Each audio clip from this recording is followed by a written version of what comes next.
Innal hamdalillah nahmaduhu wa nasta'inuhu wa nastaghfiruh wa na'udzu billahi min shururi anfusina wa min sayyiati a'malina may yahdihillahu fahuwal muhtad wa may yudlil falan tajida lahu waliyyan mursyida. Ashhadu an la ilaha illallah wahdahu la syarika lah wa ashhadu anna Muhammadan abduhu wa rasuluh alladzi la nabiyya ba'dah.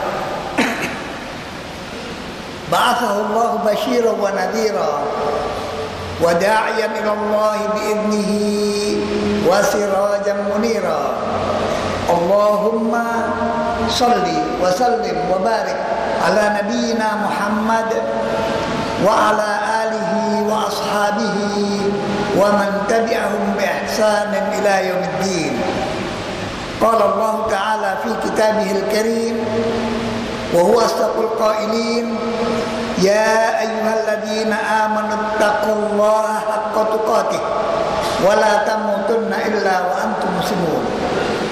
Ya ayyuhan nasu taqu rabbakumul ladzi khalaqakum min nafsin wahidah wa khalaqa minha zawjaha wa bassa minhuma rijalan katsiran wa nisaa'a wattaqullaha alladzi tasaaluna bihi wal arham innallaha kana 'alaikum raqiba.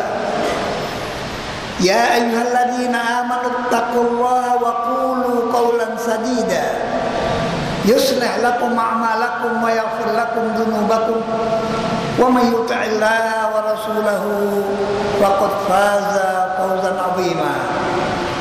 Hadirin sidang salat Jumat rahimakumullah, marilah kita selalu bertakwa kepada Allah dalam arti takwa yang sesungguh-sungguhnya, yaitu dengan melaksanakan perintah-perintahnya dan meninggalkan larangan-larangannya.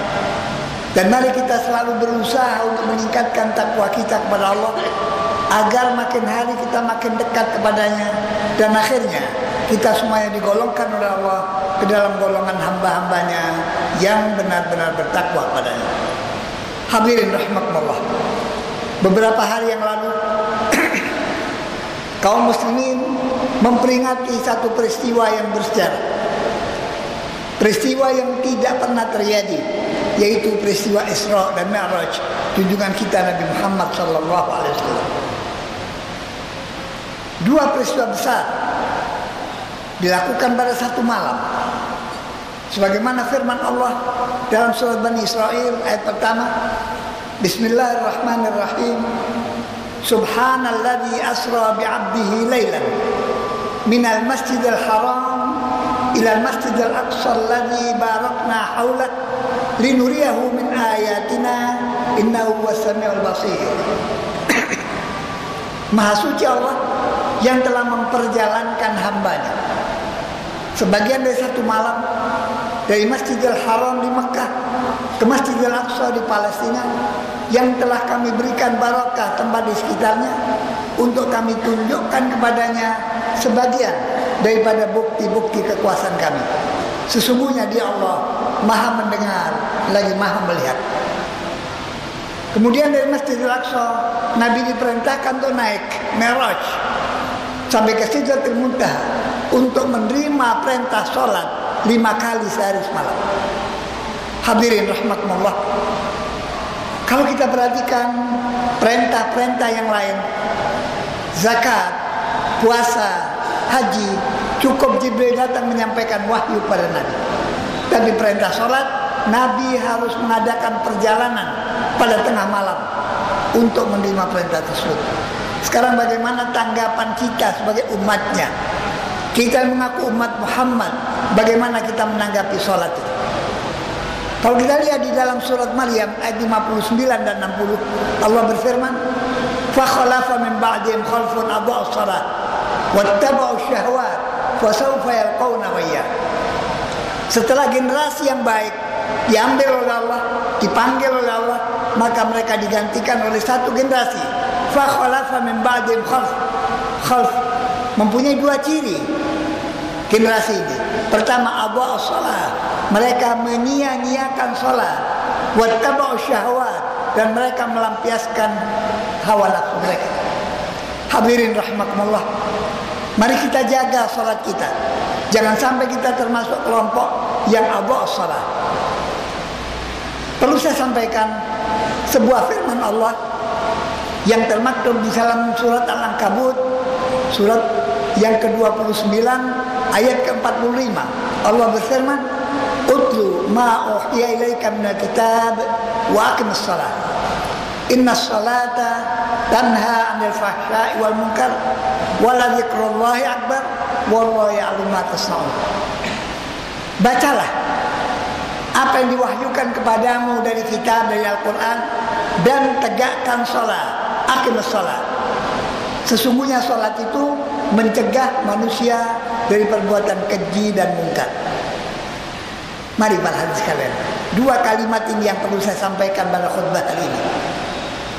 Perintah sholat, Allah tidak menggunakan kata-kata shollu, tidak, tapi selalu dengan kata-kata aqimu. Aqimus sholat, aqimus sholat. Karena itu perlu kita membedakan artinya, apa yusolli dan apa yuqimus sholat. Kalau yusolli para hadirin asal sholat saja, pokoknya sudah sholat, baik dan tidaknya urusan lain. Tapi kalau yuqimus sholat, menegakkan sholat sesuai dengan persyaratan yang ada. Kemudian kata Allah, innas sholata tanha 'anil fahsya'i wal munkar. Sesungguhnya sholat itu mencegah manusia dari perbuatan keji dan munkar. Sekarang mari kita introspeksi, apakah setiap sholat yang kita kerjakan bisa mencegah kita dari perbuatan keji dan munkar? Belum. Sholat tertentu, sholat yang baik, sholat yang bernilai, yang bermutu, itulah yang bisa mencegah kita dari perbuatan keji dan munkar. Sudah berapa puluh tahun kita mengerjakan sholat. Mari kita lihat sampai di mana pengaruh sholat pada kehidupan kita. Sampai di mana pengaruh sholat pada amal perbuatan kita sehari-hari. Sudahkah sholat yang kita kerjakan bisa membendung, bisa menjaga, bisa mencegah diri kita dari perbuatan keji dan munkar? Kalau belum, mari kita perbaiki sholat kita. Inna sholata tanha 'anil fahsya'i wal munkar. Untuk menuju sholat yang baik para hadirin sekalian, ada beberapa kriteria yang perlu kita perhatikan. Pertama, mari kita perhatikan syarat-syarat sholat. Sudahkah kita penuhi syarat sholat? Karena syarat itu merupakan kewajiban yang apabila tidak dipenuhi, sholat kita tidak sah. Apa di antara syarat sholat? Pertama, berwudu. Yang kedua, menutup aurat. Yang ketiga, menghadap kiblat. Yang keempat, pakaian, badan, dan tempat kita sholat suci. Dan yang kelima, masuk waktu sholat. Ini syarat-syarat sholat. Kita sudah berwudu pada setiap sholat. Sudah benarkah wudu kita? Karena Nabi SAW memberikan petunjuk, memberikan bimbingan bagaimana beliau berwudu. Dari mulai membasuh kedua tangan sampai pergelangan, sampai membasuh kedua kaki sampai mata kaki. Ada semua contohnya. Sekarang kita lihat apakah sudah benar wudu kita. Karena ini syarat sholat. Kalau wudu kita tidak benar, sholat kita tidak benar. Kemudian kalau syarat-syarat sudah, yang kedua, rukun-rukun sholat. Rukun-rukun sholat adalah segala kewajiban yang harus kita kerjakan tatkala kita sholat. Pertama, berniat. Innamal a'mal binniyat. Yang kedua, ucapan takbiratul ihram, takbir pembuka sholat. Karena definisi sholat adalah aqwalun wa af'alun muftatahatun bitakbir wa muftatamatun bitaslim. Sholat itu adalah ucapan-ucapan tertentu dan perbuatan-perbuatan tertentu yang diawali dengan takbir dan diakhiri dengan salam. Berapa lama pun kita berdiri, kalau kita belum membuka sholat kita dengan Allahu Akbar, kita belum dikatakan sholat. Dan sampai berapa lamanya kita duduk sebelum kita mengucapkan Assalamualaikum, kita dinyatakan belum selesai sholat. Mari kita jaga rukun-rukun sholat, kita jaga. Kemudian setelah itu bacaan Fatihah, kemudian rukuk dan tumakninah di dalamnya, kemudian i'tidal dan tumakninah di dalamnya, kemudian sujud dan tumakninah di dalamnya. kita kerjakan semua itu dengan cara yang baik. Karena Nabi SAW pernah bertanya, tahukah kamu siapa pencuri dalam sholat? Kata mereka, ya Rasulullah, apakah di dalam sholat ada pencurinya? Kata Nabi, ada, yaitu mereka yang tidak menyempurnakan rukuknya, tidak menyempurnakan sujudnya dan sebagainya. Kita tidak ingin dikatakan pencuri dalam sholat, karena itu mari kita perbaiki sholat kita. Kita kerjakan dengan cara yang sebaik-baiknya. Ini rukun-rukun sholat. Kriteria yang ketiga, waktu-waktu sholat. Dikatakan oleh Allah, inna sholata kanat alal mu'minina kitaban mauquta. Sesungguhnya sholat itu diwajibkan kepada orang-orang mukmin dengan waktu-waktu tertentu. Subuh ada waktunya, zuhur ada waktunya, asar ada waktunya, maghrib ada waktunya, dan isya ada waktunya. Pernah seorang sahabat bertanya kepada Nabi, ya Rasulullah, ayyul a'mal yahabbu ilallah? Ya Rasulullah, amalan-amalan apa yang paling dicintai oleh Allah? Jawaban Nabi pertama, as-salatu ala waktiha, sholat tepat pada waktunya. Mari para hadirin, kita disiplin waktu untuk sholat. On time kata orang barat, bukan in time. Kalau kita sholat zuhur 2:30 itu in time, bukan tepat waktu namanya. Yang diminta, yang disenangi oleh Allah adalah as-salatu ala waktiha. Kita punya kesibukan banyak para hadirin. Dan mari kita berikan yang punya hak itu haknya. Kata Nabi, sa'atan li nafsik, wa sa'atan li rabbik, wa sa'atan li zawjik, fa'ati kulla dhi haqqin haqq. Ada satu waktu untuk dirimu, ada satu waktu untuk Tuhanmu, ada satu waktu untuk keluargamu. Berikan yang punya hak itu haknya. Waktu kita di rumah bersama keluarga kita manfaatkan waktu kita. Waktu kita bekerja adalah waktu kita. Waktu kita berolahraga adalah waktu kita. Tapi begitu kita mendengar Allahu Akbar, Allahu Akbar, ini adalah waktu milik Allah. Kata Nabi, fa'ati kulladhi haqqin haqqah. Berikan yang punya hak itu haknya. Kita hentikan dulu kegiatan-kegiatan lain apabila datang waktu sholat. Para hadirin, untuk menjaga sholat tepat waktunya, yang paling baik adalah ke masjid. Karena di masjid terdengar suara azan, kita bisa datang dan bisa melakukan sholat berjamaah. Nabi SAW menunjukkan betapa besarnya pahala sholat berjamaah.